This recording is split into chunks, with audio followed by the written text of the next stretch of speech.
আসসালামু আলাইকুম সবাইকে, ওয়েলকাম টু জাওয়াদ একাডেমি। আমি মোহাম্মদ জাওয়াদ আছি তোমাদের সাথে। এই ভিডিওতে আমি আলোচনা করব রাদারফোর্ডের পরমাণু মডেল ও এর সীমাবদ্ধতা নিয়ে। তোমরা দেখতে পাচ্ছ এখানে একটা ছোটখাটো একটা মডেল এঁকে নিয়েছি এবং সামনে আমরা প্রস্তাবনা নিয়ে আলোচনা করব। এর আগে আমাদের দুইটা ইনফো জানা লাগবে। সেটা হচ্ছে রাদারফোর্ডের যে পরমাণু মডেলটি রয়েছে তিনি এটা 1911 সালে প্রস্তাব করেন, এবং আরেকটা জিনিস হচ্ছে এই রাদারফোর্ড সাহেব প্রোটন আবিষ্কার করেছেন। অর্থাৎ পরমাণুর মধ্যে যে ইলেকট্রন, প্রোটন এবং নিউট্রন রয়েছে এর মধ্যে প্রোটনটা রাদারফোর্ড সাহেব আবিষ্কার করেছেন। এখন আমরা প্রস্তাবনার মধ্যে আসি। ফার্স্ট যে পয়েন্টটা সেটা হচ্ছে তিনি নিউক্লিয়াসে নিয়ে আলোচনা করেছেন, এবং নিউক্লিয়াসের ভর অর্থাৎ পরমাণুর যে মোট ভর রয়েছে তা তার নিউক্লিয়াসে পুঞ্জীভূত থাকে। এর মানে কি বা এটা বুঝতে হলে আমাদের কিছু ভ্যালু মনে রাখতে হবে। সেটা কি? সেটা হচ্ছে আমরা জানি প্রোটনের যে ভর সেটা হচ্ছে 1.67 ইন্টু 10^24 গ্রাম। নিউট্রনের যে ভর সেটা হচ্ছে 1.67 ইন্টু 10^24 গ্রাম, এবং ইলেকট্রনের যে ভর সেটা হচ্ছে 9.11 ইন্টু 10^28 গ্রাম। এখন দেখতেই পাচ্ছি আমরা যে এই যে প্রোটন এবং নিউট্রনের ভরের চেয়ে ইলেকট্রনের ভর অতি নগণ্য। বলা হয় এই প্রোটন এবং নিউট্রনের ভরকে যদি 1/1836 দিয়ে গুণ করা হয় তাহলে এই ইলেকট্রনের ভর পাওয়া যায়। যেহেতু ইলেকট্রনের ভরটি অতি নগণ্য তাই এটাকে কাউন্টই করা হয় না। সেক্ষেত্রে কাউন্ট হয় শুধু প্রোটন এবং নিউট্রনের ভর, অর্থাৎ মোট পরমাণুর যে ভর সেটা হচ্ছে প্রোটন এবং নিউট্রনের ভরের যোগফল। এবং এই প্রোটন আর নিউট্রন থাকে কিন্তু নিউক্লিয়াসে। তো নিউক্লিয়াসের ভরই মূলত পরমাণুর ভর, তাই বলা হয় যে পরমাণুর মোট ভর তার নিউক্লিয়াসে পুঞ্জীভূত থাকে। এরপর তার সাথে তিনি নিউক্লিয়াসে আরেকটা কথা বলেছেন যে নিউক্লিয়াসের আয়তন নিয়ে, অর্থাৎ নিউক্লিয়াসের যে আয়তন তা ওভারঅল পরমাণুর আয়তনের চেয়ে অতি নগণ্য। এটা বোঝার জন্য আমাদের কিছু ভ্যালু মনে রাখতে হবে বা ভ্যালু বুঝতে হবে, জানতে হবে। ভ্যালুটা হচ্ছে পরমাণুর যে আয়তন বা পরমাণুর যে ব্যাসার্ধ সেটা হচ্ছে 10^10 মিটার, এবং নিউক্লিয়াসের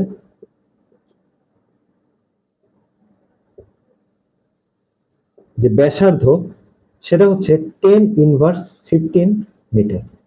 এখন এর মাধ্যমে আমরা দেখতে পাচ্ছি যে নিউক্লিয়াসকে প্রায় 10,000 দিয়ে গুণ করলে পরমাণুর যে আয়তন সেটা পাওয়া যায় বা ব্যাসার্ধটা পাওয়া যায়। যেহেতু এই দুইটার ব্যবধান অনেক বেশি সেজন্যই বলা হয় যে পরমাণুর যে মোট আয়তন তার চেয়ে নিউক্লিয়াসের আয়তন অতি নগণ্য বা খুব ছোট।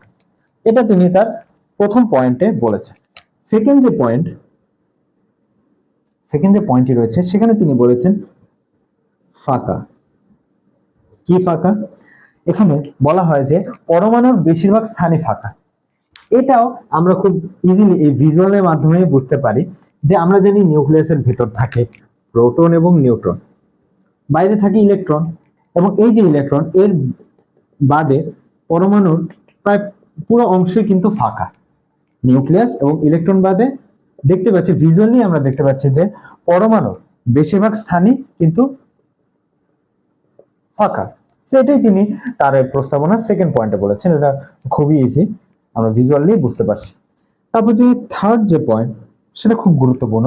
তিনি এখানে বলেন আমাদের সূর্যকে কেন্দ্র করে, আমরা যেমন সূর্যকে কেন্দ্র করে গ্রহগুলো আমাদের সৌরজগতে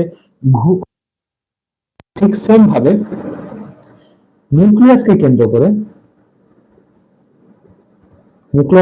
করে ইলেকট্রন সমূহ নির্দিষ্ট কক্ষপথে ঘুরছে।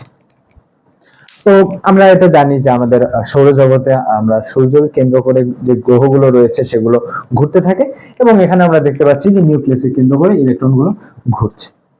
সো এটাই তিনি তার এই পয়েন্টে আলোচনা করেছেন। এবং আরেকটা ব্যাপার হচ্ছে তিনি যেহেতু আমাদের যে সোলার সিস্টেম রয়েছে তার সাথে তার মডেলের তুলনা করেছেন, তাই রাদারফোর্ড পরমাণু মডেলের একটি বিশেষ নাম রয়েছে, সেটা হচ্ছে সোলার সিস্টেম অ্যাটমিক মডেল। এই নামটি দেওয়া হয় কারণ তিনি আমাদের সৌরজগতের সাথে তার মডেলের তুলনা করেছেন। তারপর আরেকটি গুরুত্বপূর্ণ পয়েন্ট হচ্ছে তিনি বলেছেন পরমাণুতে ইলেকট্রন সংখ্যা এবং প্রোটন সংখ্যা সমান, অর্থাৎ নিউক্লিয়াসে যতগুলো প্রোটন থাকবে তার চারপাশে ততগুলো ইলেকট্রনই নিউক্লিয়াসকে প্রদক্ষিণ করবে। এখন প্রোটন যেহেতু পজিটিভ চার্জ, নিউট্রন তো এমনিতেই নিরপেক্ষ, তার মানে নিউক্লিয়াসে যদি প্রোটন থাকে 10টা, তাহলে তার চারপাশে ঠিক ততগুলোই ইলেকট্রন থাকবে, অর্থাৎ ইলেকট্রন থাকবে 10টা।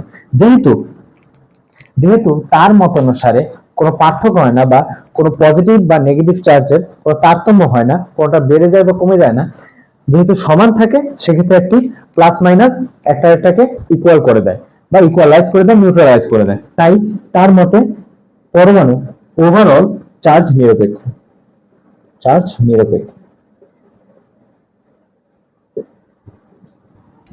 তিনি এটা বলেছেন তার প্রস্তাবনা। এবং লাস্ট যে পয়েন্টটা তিনি বলেছেন যে কেন্দ্রমুখী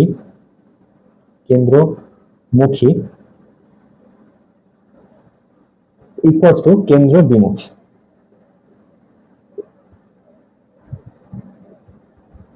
এটার মানে কি? আমরা জানি যে ফিজিক্সে আমরা দেখেছি যে কোনো বস্তু যখন অন্য কোনো বস্তুর কেন্দ্র করে ঘুরতে থাকে তখন তার সিস্টেমের বাইরে চলে যাওয়ার একটা প্রবণতা থাকে। সেটা কোন বলের মাধ্যমে? সেটা হচ্ছে কেন্দ্র বিমুখী।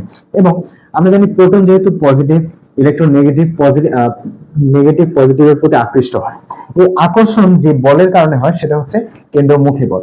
তো এই যে সিস্টেম থেকে বের হয়ে যাচ্ছে কেন্দ্র বিমুখী বলের কারণে, আবার সিস্টেমে কেন্দ্রের দিকে যে আকর্ষণ, ইলেকট্রনের যে কেন্দ্রের দিকে আকর্ষণ সেটা হচ্ছে কেন্দ্রমুখী বল। তো এই যে বাইরে যাওয়ার যে ফোর্স কেন্দ্র বিমুখী বল এবং ভেতরে থাকার বা কেন্দ্রের দিকে আকর্ষণের যে ফোর্স কেন্দ্রমুখী বল, এই দুইটার যে টানটা রয়েছে বা যে বলটা রয়েছে সেই বলটা দুই দিকে সমান এবং বিপরীত হয়। এর কারণে দেখা যায় কোন দিকে আগে বা পিছিয়ে না গিয়ে ঠিক সেম ডিস্টেন্স থেকেই তারা নিউক্লিয়াসকে ঘুরতে থাকে বা নিউক্লিয়াসকে প্রদক্ষিণ করে ঘুরতে থাকে। তো তিনি এটাই বলেছেন কেন্দ্র বিমুখী বল সমান ও বিপরীতমুখী। সেটাই ছিল তার প্রস্তাবনার মেইন পয়েন্ট গুলো। এটা আমরা আলোচনা করেছি। যদি কোনো পয়েন্ট বুঝতে সমস্যা হয় অবশ্যই কমেন্ট করে জানাতে পারো বা রিভাইজ করে একটু দেখে নিতে পারো। তো এখন আমরা এই যে পরমাণু মডেল রয়েছে সেকেন্ড পার্টে আমরা এখন সীমাবদ্ধতা সম্পর্কে জানবো। তো সীমাবদ্ধতার ফার্স্ট যে পয়েন্ট, সেখানে বিজ্ঞানীরা উল্লেখ করেছেন যে তিনি কক্ষপথ সম্পর্কে কোনো ধারণা দেন। কক্ষপথ সম্পর্কে ধারণা নেই, অর্থাৎ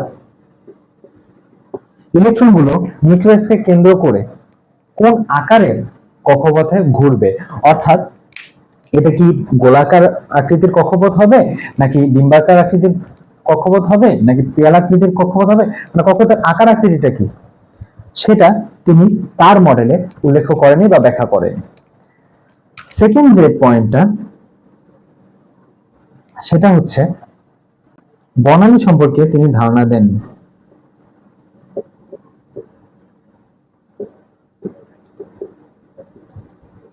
নেই। এর মানে কি? বিজ্ঞানীরা পরবর্তীতে দেখতে পারেন যে পরমাণু থেকে কিছু আলোক ঝলকানি ওয়েভ আকারে বের হচ্ছে। সেই আলোক ঝলকানিটা কি সেটা যদিও পরে আবিষ্কৃত হয়েছে যে এটা হচ্ছে বর্ণালী, কিন্তু তিনি তার এই পরমাণু মডেলে এই বর্ণালী বা এই আলোর ওয়েভটা নিয়ে কোনো ধরনের আলোচনা করেনি। সেটা অবশ্যই একটি সীমাবদ্ধতা।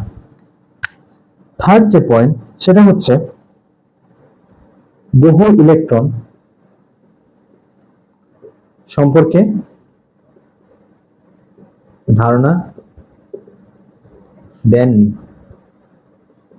এখানে মূলত তিনি দিয়েছেন যে এক ইলেকট্রন বিশিষ্ট পরমাণুতে ইলেকট্রনগুলো নিউক্লিয়াসকে কেন্দ্র করে কিভাবে ঘুরবে সেটা নিয়ে তিনি একটি আলোচনা করেছেন। কিন্তু একাধিক ইলেকট্রন বিশিষ্ট বা বহু ইলেকট্রন বিশিষ্ট যে পরমাণু রয়েছে তারা নিউক্লিয়াসকে কেন্দ্র করে কিভাবে ঘূর্ণায়মান থাকবে সেই ব্যাপারে রাদারফোর্ড সাহেব তার পরমাণু মডেলে কোনো আলোচনা করেন। এটা একটা সীমাবদ্ধতা অবশ্যই। ফোর্থ যেটা, সেটা হচ্ছে চার্জিত বস্তুর সাথে বা চার্জবিহীন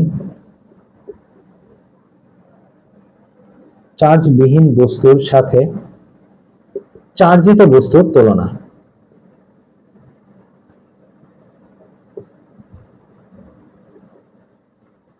আমরা প্রস্তাবনায় দেখি যে তিনি সোলার সিস্টেম অ্যাটমিক মডেল বা সোলার সিস্টেমের সাথে তার মডেলের তুলনা দিয়েছেন। তিনি তুলনা দিয়েছেন সূর্যকে কেন্দ্র করে গ্রহগুলো যেভাবে ঘূর্ণমান রয়েছে, ঠিক সেভাবে নিউক্লিয়াসকে কেন্দ্র করে ইলেকট্রনগুলো ঘূর্ণমান রয়েছে। কিন্তু আমরা জানি আমাদের যে গ্রহ, আমাদের পৃথিবী সহ অন্যান্য গ্রহ কিন্তু চার্জ নিরপেক্ষ, আবার সূর্য কিন্তু চার্জ নিরপেক্ষ। তিনি যেহেতু নিউক্লিয়াসকে সূর্যের সাথে তুলনা করেছেন এবং গ্রহগুলোকে ইলেকট্রনের সাথে তুলনা করেছেন, তাই বলাই যায় সে চার্জবিহীন গ্রহ সূর্যের সাথে চার্জিত নিউক্লিয়াস এবং ইলেকট্রনের তুলনা করেছেন, যেটা বিজ্ঞানীদের ভাষায় বেখাপ্পা বা বিজ্ঞানের ভাষায় এটা ইললজিক।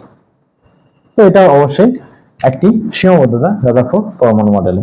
তবে লাস্ট যে পয়েন্টটা রয়েছে সীমাবদ্ধতায়, তিনি ম্যাক্সওয়েলের তার এই পরমাণু মডেলটি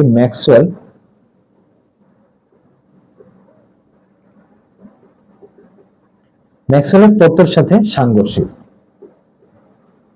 এটা বোঝার আগে ম্যাক্সওয়েলের তত্ত্বটা কি ছিল সেটা আমরা একটু বুঝি।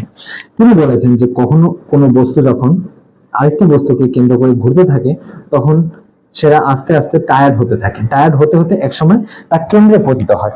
তো সেই অনুযায়ী পরমাণু যেহেতু ইলেকট্রন গ্রহণ বা বিকিরণ করেনি, সেক্ষেত্রে ইলেকট্রন গুলো ঘুরতে ঘুরতে ঘুরতে ঘুরতে একসময় টায়ার্ড হয়ে নিউক্লিয়াসে পতিত হওয়ার কথা ছিল, এবং সেটা যদি হতো তাহলে পরমাণুর কোনো অস্তিত্ব থাকতো না। কিন্তু এমনটা হয় না। আবার রাদারফোর্ড পরমাণু মডেলে কিন্তু এই ব্যাপারটাই বলা হয়েছে যে ইলেকট্রন শক্তি গ্রহণ বা বিকিরণ করে না, এটা ঘুরতে থাকে ঘুরতে থাকে, যেটা অবশ্যই ম্যাক্সওয়েলের তত্ত্বের সাথে সাংঘর্ষিক। এবং ম্যাক্সওয়েলের তত্ত্ব যেহেতু আগেই পরীক্ষিত বা প্রমাণিত হয়েছে, সেক্ষেত্রে বলা যায় যেহেতু প্রমাণিত একটি তত্ত্বের সাথে রাদারফোর্ডের পরমাণু মডেলটি সাংঘর্ষিক, যেটা অবশ্যই একটি সীমাবদ্ধতার আন্ডারে পড়ে। তো এটা একটা লিমিটেশন রাদারফোর্ড পরমাণু মডেল। তো এগুলোই ছিল মেইনলি সীমাবদ্ধতাগুলো। তোমার যদি কোনো পয়েন্ট বুঝতে সমস্যা হয় অবশ্যই কমেন্ট করে জানাতে পারো, বা ভিডিওটা একটু রিক্যাপ করে দেখতে পারো। তো এটাই ছিল আজকের মূলত আলোচনা।